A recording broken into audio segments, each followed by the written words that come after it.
Did you know that 60% of the NBA players went broke after 5 years of retirement?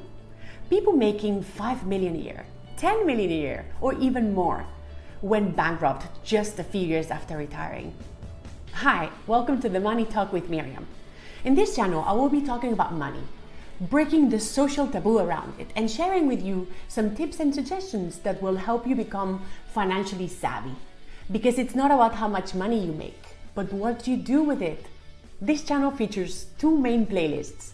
One for adults willing to expand their financial knowledge, and another one for parents that want to give their kids a solid financial foundation while having fun. Being a parent is wanting to be your kids happy and successful, no matter what they do in life. So subscribe to my channel if you want to start giving your kids the tools they need to be financially literate and manage their money wisely, no matter the amount.